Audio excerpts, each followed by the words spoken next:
How are you guys doing?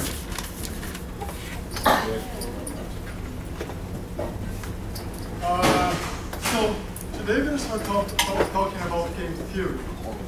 Okay? I have some questions about the homework. I have promised you guys the homework already, and I have. So hopefully I'm going to post it by today.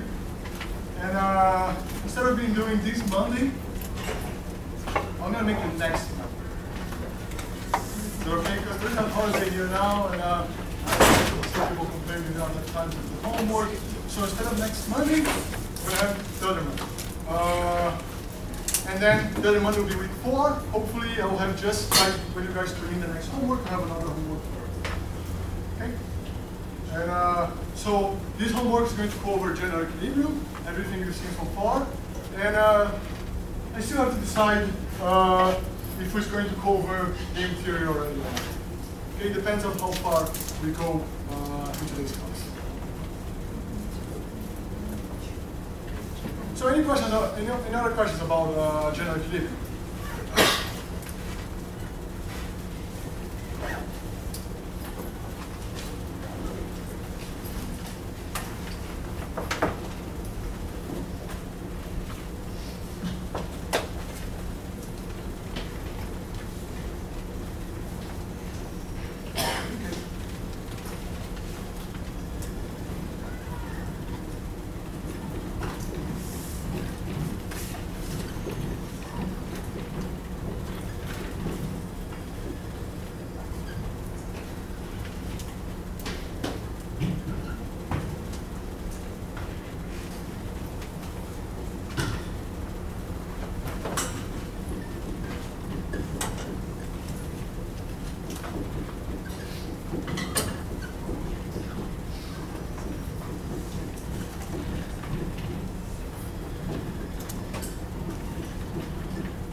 I don't know if you guys are Googling or trying to follow from which books I take my characters. For game theory, my character is going to be Yosarion. And so far, we were in a situation where we have many individuals, and they were in a market, in a situation where or either in the market or in another situation where they're so small that whatever they do, it doesn't matter what they do, it doesn't impact the actions of the others. This is the general equilibrium framework. Today we are departing from this framework to get in the framework that when what I do matters for what I do. And these situations we call it games.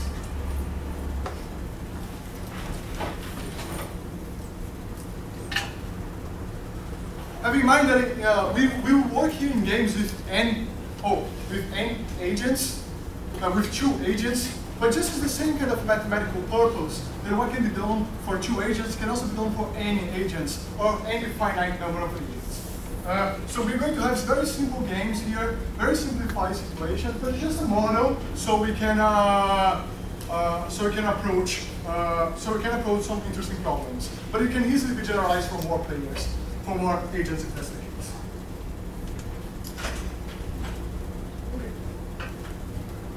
Moreover, we no longer only call these guys agents, we call them players now.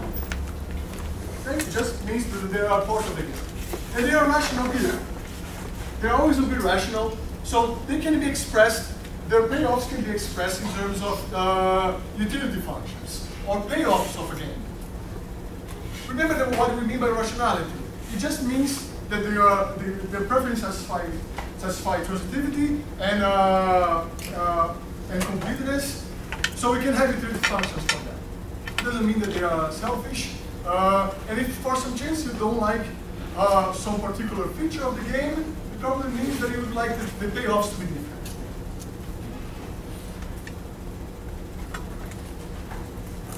There's one important feature. Hopefully I will talk about it. Not only they are rational, one thing is for me to be rational, and the other thing is I am rational, and I know, maybe I'm a rational guy, but if I'm playing against someone who is completely irrational, I will end up acting weird. So I'm rational, and I also, if I play against Hadia, I'm rational, and she's rational. Moreover, I know that she's rational. And she knows that I know that she's rational. And I know that she knows that I know, and she knows that I know that I know that I know that I know. And the same thing about me. She knows that I'm rational, and I know that she knows, and we know forever about it. This rationality means there's a common, this was Alman's point, there's a common knowledge of rationality. We both know, and in infinity level, we are pretty sure that we are rational. We're going to play like that.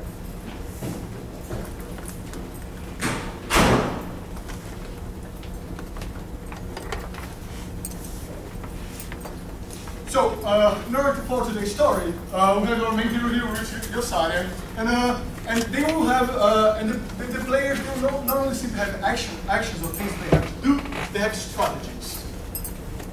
And we have to define what is the concept of a strategy first. So if you come to me and follow the story, this is going to be very easy, because I'm going to go along with the story for the rest of the class. So, in the beginning, we have our hero, Josiah.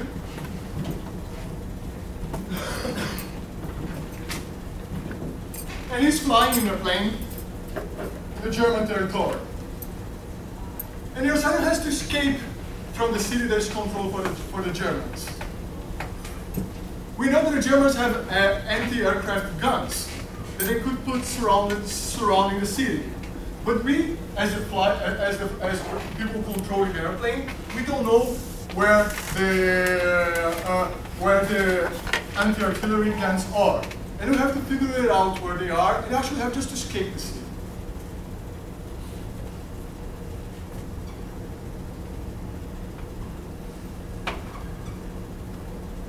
So this is the city, and this is where your sign is. And here's the base.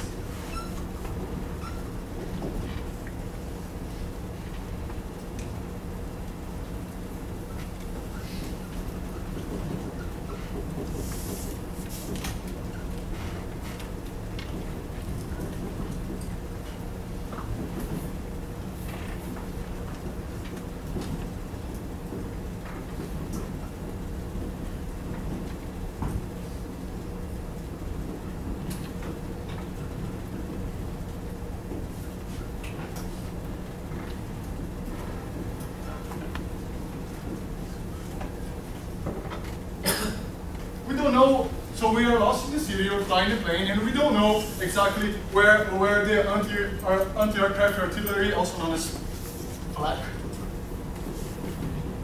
are. But we have to fly, and we are rational people, and we have to figure out how to escape from the city. In order to do this, we're going to prescribe a strategy. So anyone, oh, by the way, the base is here. Oh, and just to simplify, this is south, this is north, this is west. This is east. So we're going to prescribe a strategy. It's a very, so yes, he has 4 possible actions that he can do.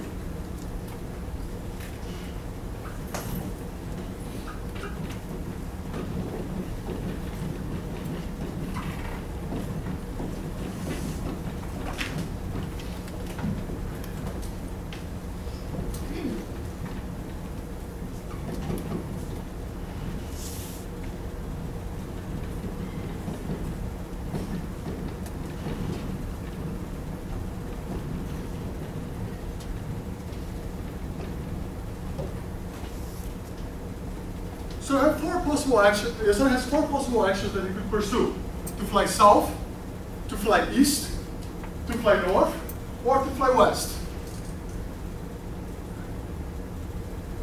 And he has to escape the city. So, how would you start trying to escape the city? How would you start prescribing a strategy? Idea? Away from what? Away from what? No, he has to go to the base. Should be like towards the base. Right? Let's start. So a way to prescribe a strategy is, let's start flying south.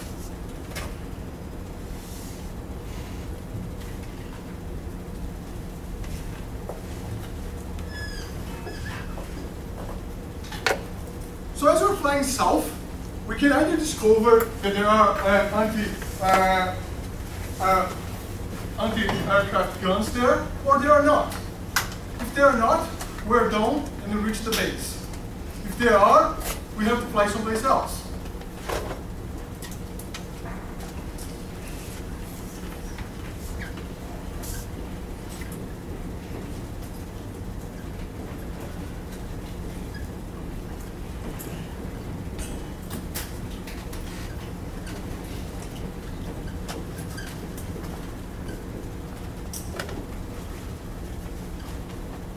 What is important to have in mind is a definition of strategy. A strategy is not simply an action. A strategy is a plan.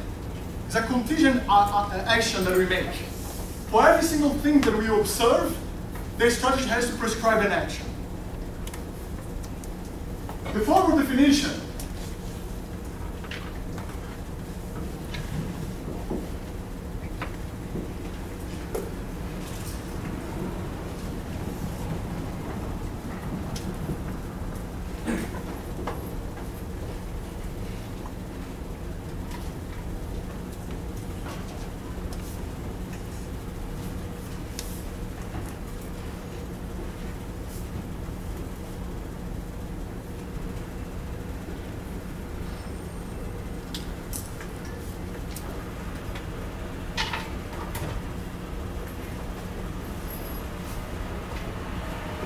So, before, in the very first moment, Yosari knows absolutely nothing about where the flags are positioned. So the first thing that he prescribes has no history to inform him at all. So he starts flying south. Well, if no one shoots on him, so he escapes and goes to the base. But if we discover that the flags are actually here, now the strategy has to prescribe another action. So I say, oh, okay, I flew south, and the flags were there. So now he decides to fly to another direction. So from here, fly west.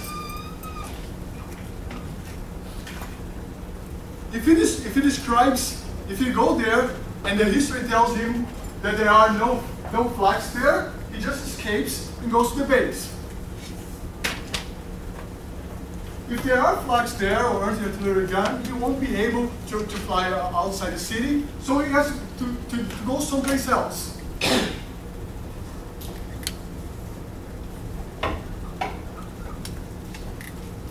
And let's say finally when he flies east, there are no flags there, so he escapes.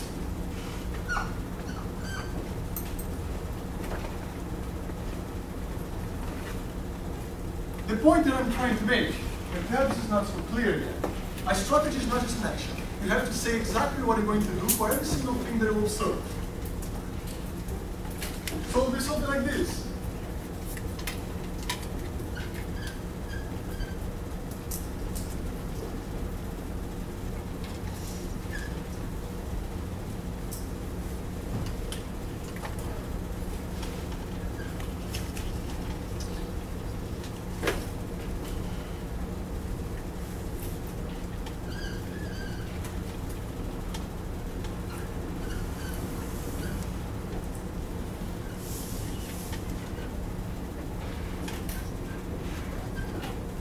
So he decides to go south. If he finds the flag there, flag is just the name of anti-artillery gun. So he's free. If he finds flag there,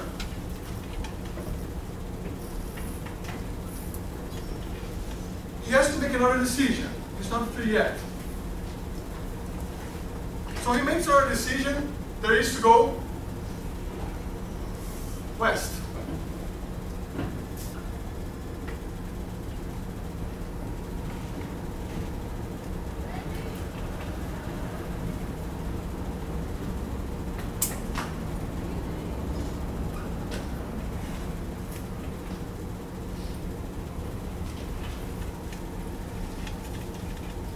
This is just one possible strategy that I prescribe.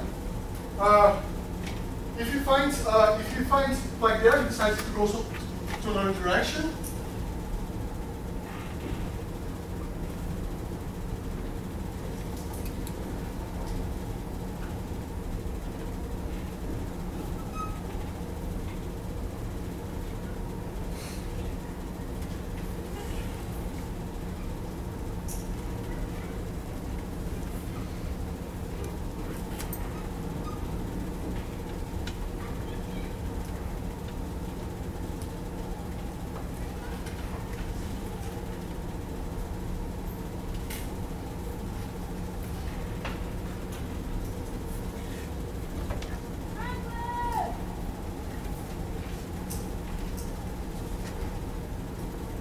The main point that I'd like you guys to take out from this example so far is this one here.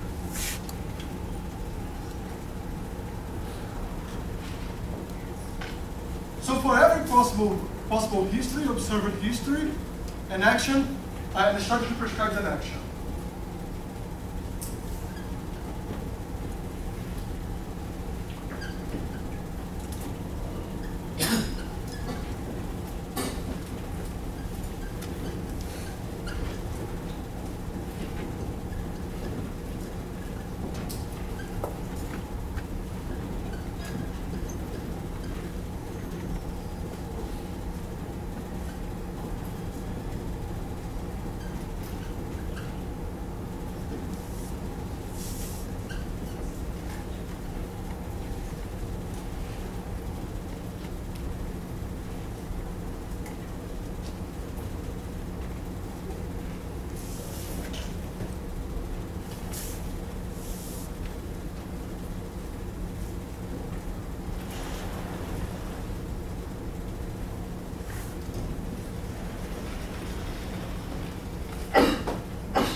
So now it's pretty clear that strategies and actions are different things. Actions in this game here were directions towards which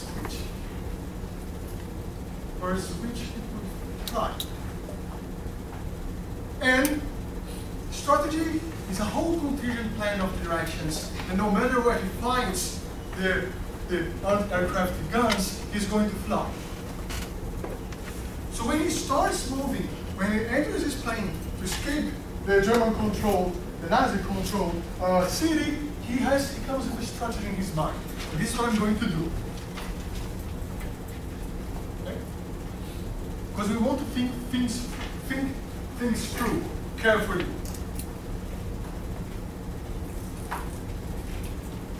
So strategies are different than actions. Yes. No, more than that. A strategy is not only a series of actions. A strategy is a plan that's going to tell me what I'm going to do for all possible histories that I observe.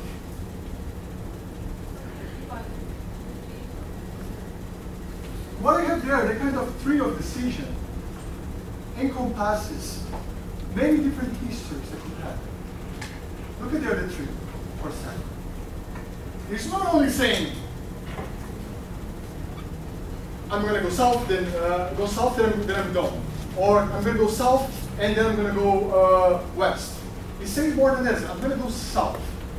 If I discover there are no flags there, I just keep flying south and we're out of here. But if I discover there are flags there, I'm going to decide to go west. And if I go west, I might discover there are flags there or not. If I see no flags there, I escape from the city and I go back to the base. But if I see flags there, I'm going to go to the east. You see, it's not only a series of actions. I also think about all possible things that could happen, and I have an action for all possible histories that I can observe. In the real life, this is something like this is what's going to happen. Well, let's say that the Germans have put flags over west, south, and north. So this is what's going to happen when I follow. This is actually the history that is going to occur. I'm going to go south. Okay.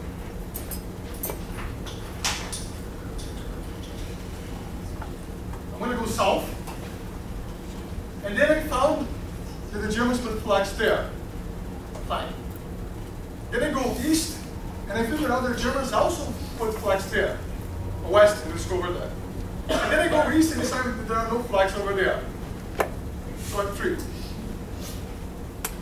So the history of actions is just going to be fly south, discover flag, fly west, discover flag, fly east, and go to return home. I'm 3. That's the history that actually occurred. But he was prepared for much more.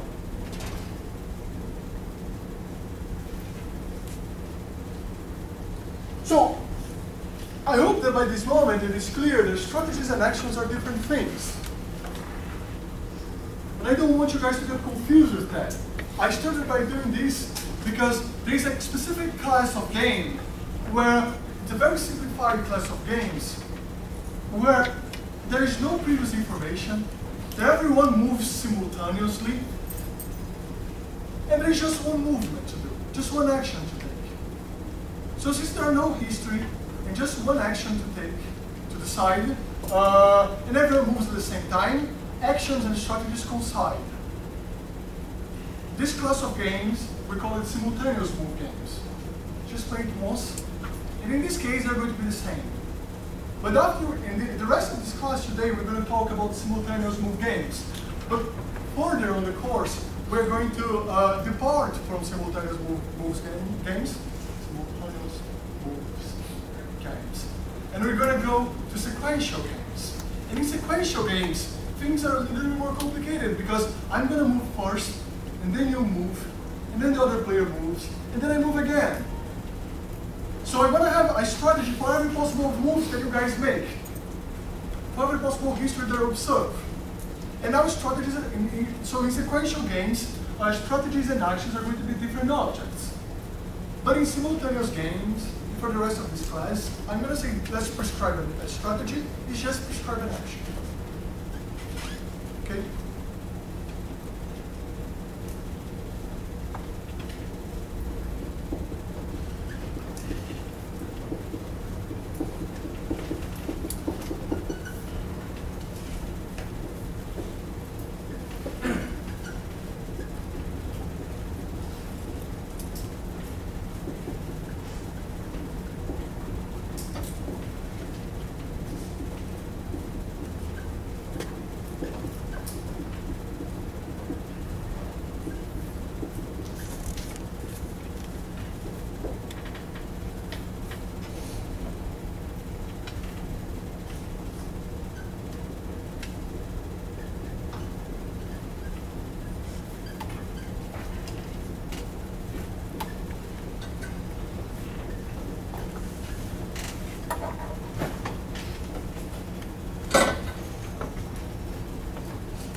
So there are different ways of representing the games.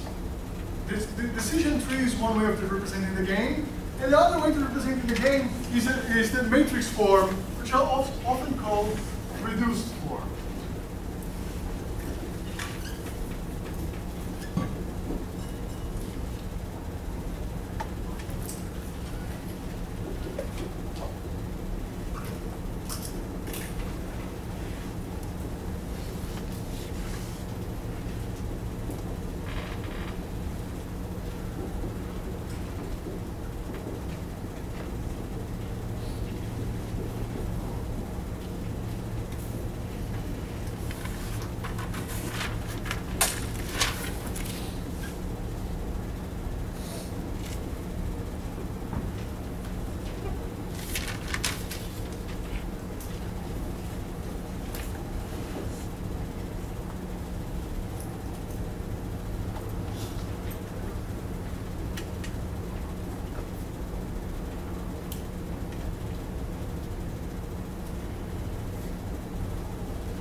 So these are three of famous simultaneous games. If you guys probably have seen game theory before, who here has seen game theory before in Code 1? I see like 3, 5. If you have seen before, probably you have seen these games. Because they're kind of classical games. And they have interesting pedagogical purposes. So the first one is the prisoner dilemma. What's it called, prisoner dilemma?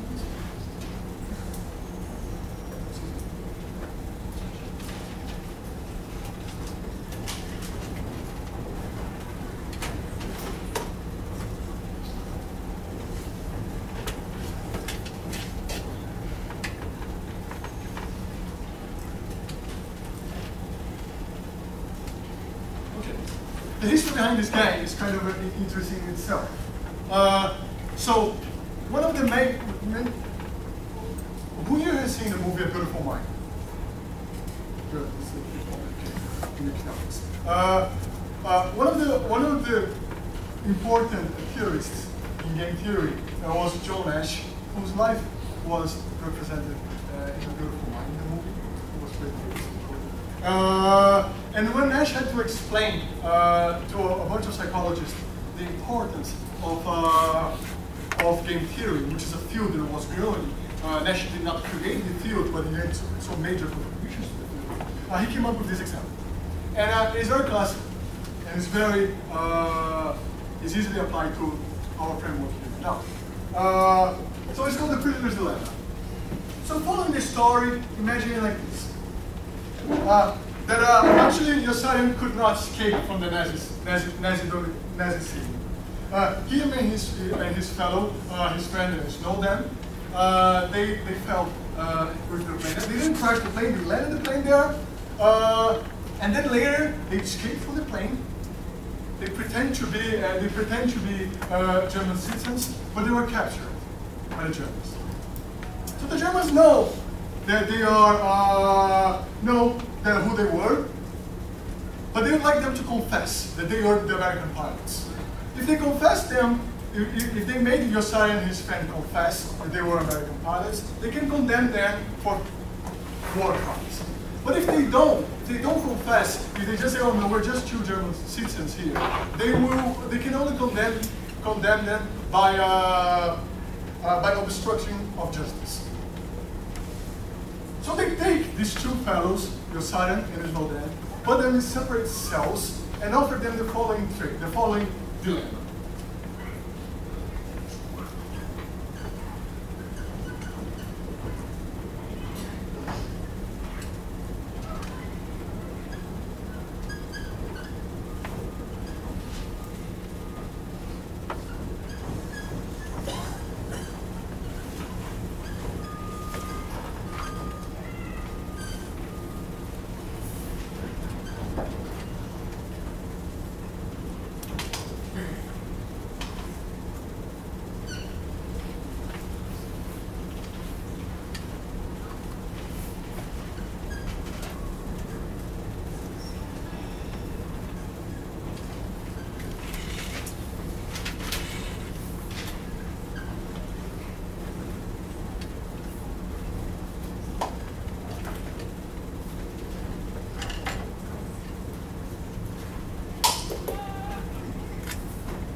story goes a little bit like this. So they're put in separate places there. They cannot talk to each other.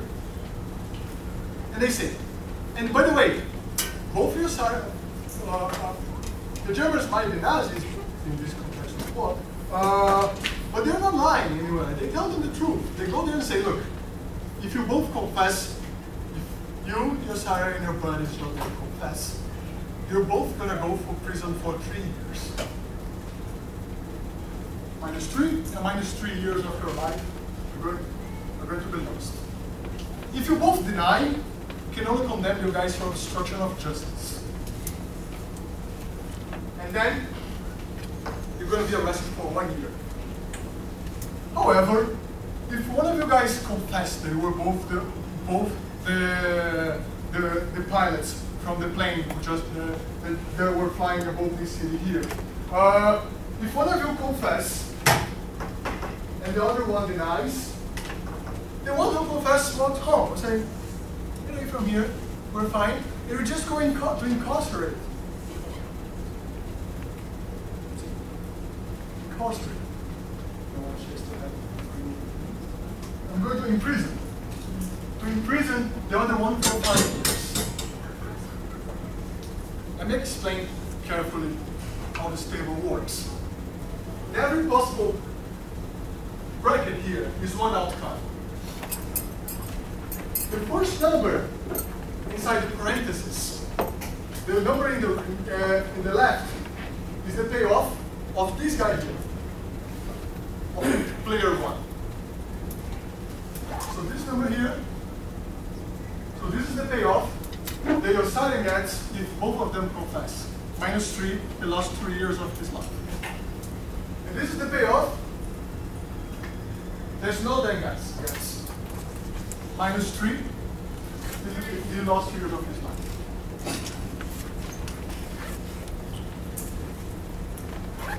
This is the outcome. If your son denies and there's no then confess, he loses 5 years of his life. This is his payoff. And this will then also.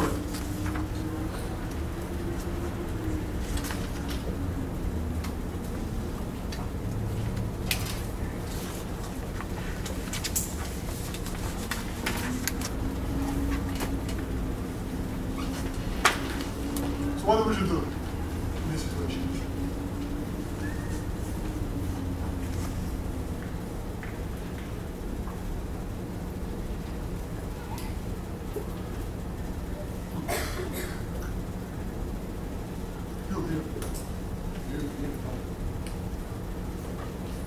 What's your name?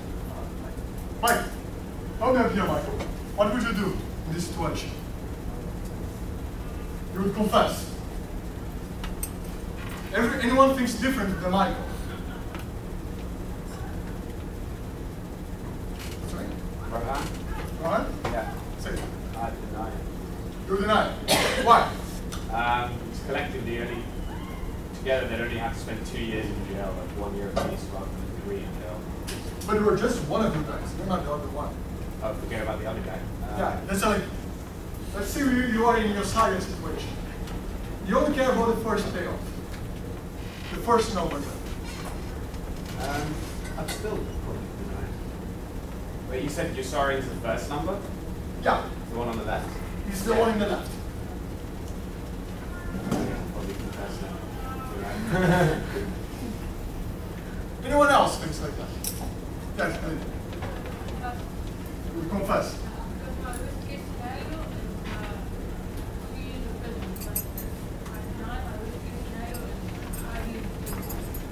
Well, focusing on worst case scenario is a possibility, but it's sometimes people. It's a way to see. But there are. Let's hold the worst case scenario here for now. Anyone else would deny?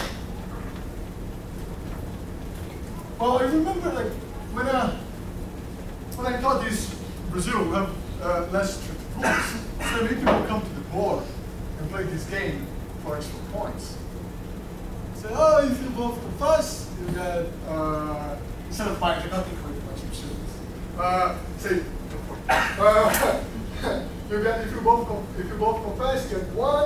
might be at 3, such in a way that they have all incentive to confess. And when you come to the board, they like shake each other. And I'll tell you what happened in this case. So anyone else thinks they should deny here?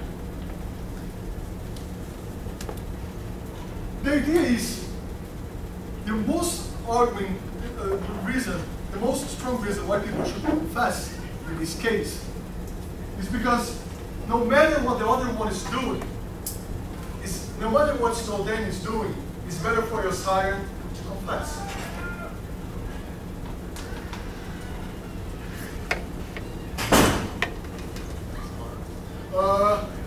So let's say first Snowden is confessing. This is how we should analyze the game. Let's look case by case.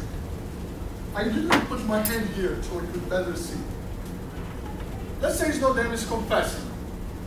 So your son only has to choose between to confess and gets -3, or to deny and gets -5. So it's better to confess. So I put this lower bar here. So now let's assume. Let's pretend that Snowden is denying. So what's the best thing that your son can do? Yes.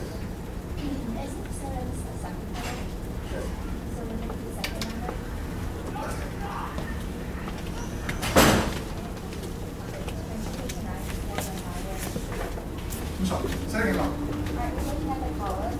Yes. So if we're looking at negative 0,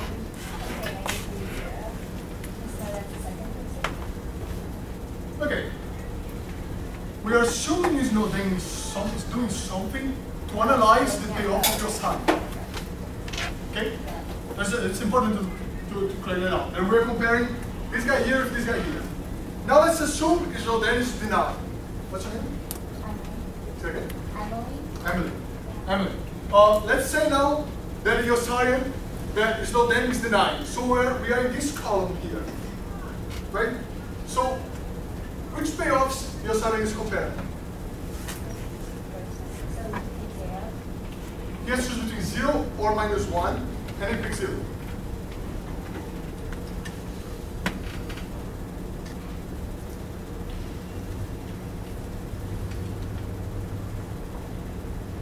So as Emily pointed out, so when we compare your science, we're looking for your science best decision, we fix Snowden's choice, and we see what's better for him to do. And we compare the first numbers in the parentheses. Now let's look at the best thing for Snowden to do. Let's pretend your science is confessing. Let's see for your Snowden's point of view. So if your science is confessing, what is the best thing for Snowden? Which numbers is he comparing? -3 and -5, right? We look for that now. We just look for this. We fix a row, and we see this Snowden has to choose between -5 and -3. So the best thing is to pick -3. Now, if your sign is denied, Snowden has to choose between 0 and -1. The best thing is to choose 0.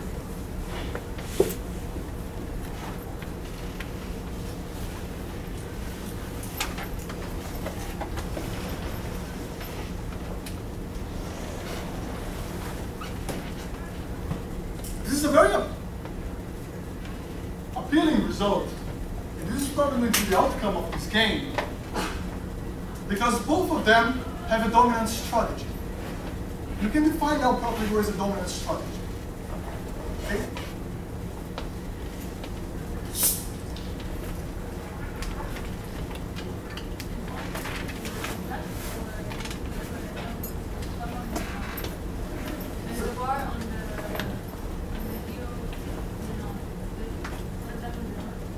No. This means, this bar here means that if Snowden were denying, your side would confess. Still, it's the left side. So the outcome is going to be this one.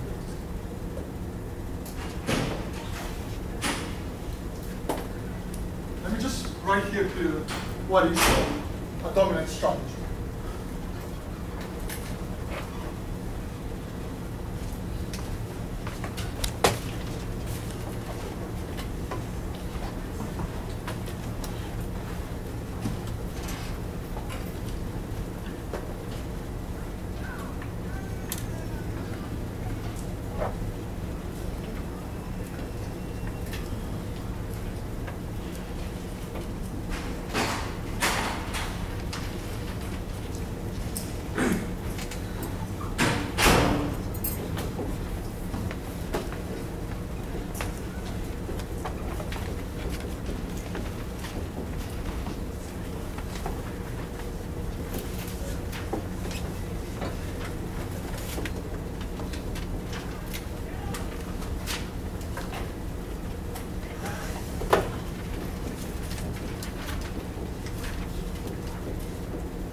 There's a lot of information in these two lines.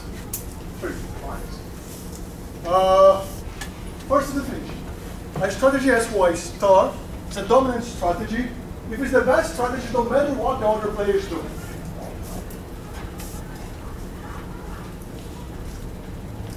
A way to say this in terms of utilities means the utility that you're starting at, the utility of Y, in this strategy SY star, if Snowden has the other strategy SS, is bigger or equal than the utility they assign that in any other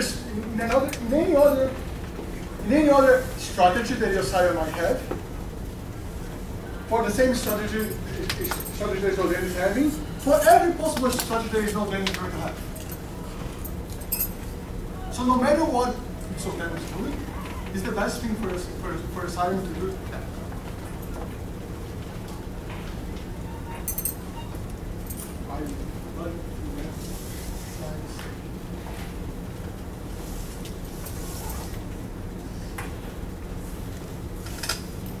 Yes, right.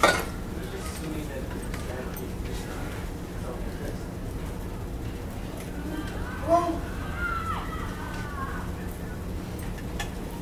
not really, because you're thinking collectively, like if Snowden and I, and then the sum of the years of your life that would be lost, and the same thing would be to like versus I. no, but think about it. In the end, this is the utility that he's going to get. Maybe in reality he likes Snowden. He doesn't like Snowden. Such that if Snowden goes free, he gets some utility from it. But this -3 here, therefore not -3 years in prison. It's just like the utility that he gets from both of them confessed. like the story that I told you about the starting for them, this coinciding with the number of years, it makes sound that we are always assuming that they are completely selfish. But remember that those are just results of a utility function, and that could accept the fact that this is a utility that he gets more than confess.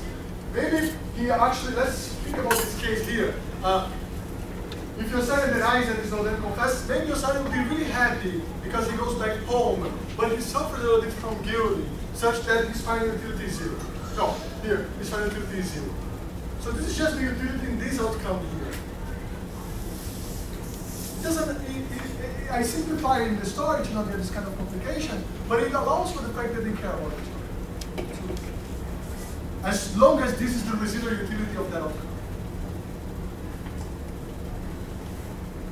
Also, if you're happy about it, it's just like, I don't want to get into that, but just have in mind that we could talk. That's just defining the utility of the outcome. Any other questions?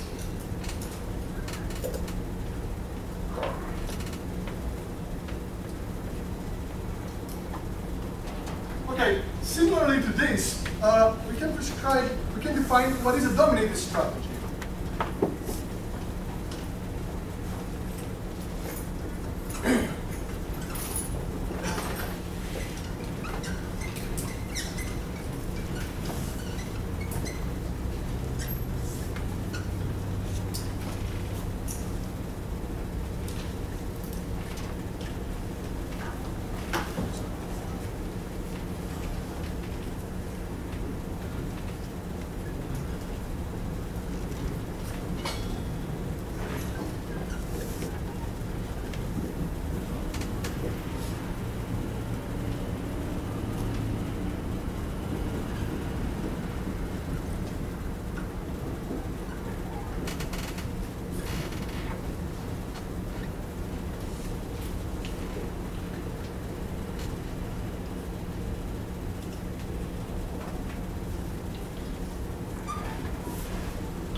So our strategy SY tilde is a dominated strategy. If there is another strategy SY bar that is better than SY tilde, no matter what the other players do.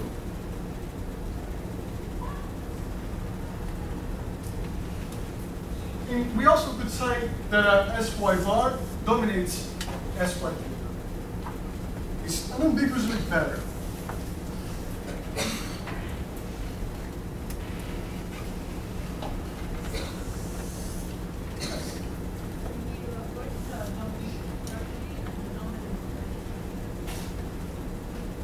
To deny here is a dominated strategy. To confess dominates to deny. And to confess is a dominant strategy. For both players. If you look about it for a second, think about why we could realize this game is perfectly symmetric. quick, so then it's the serial. Yes. For starting,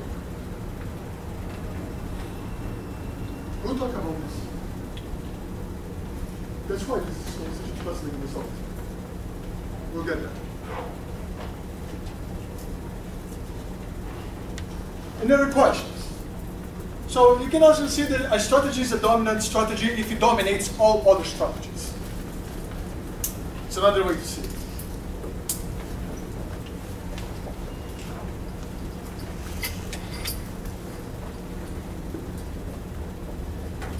Oh,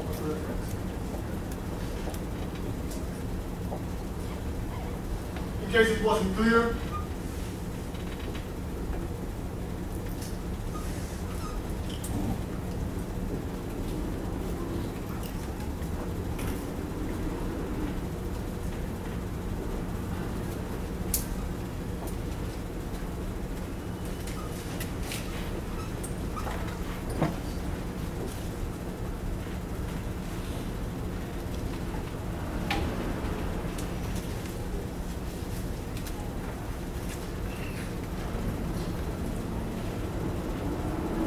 so the outcome of this game is going to be to confess and to confess.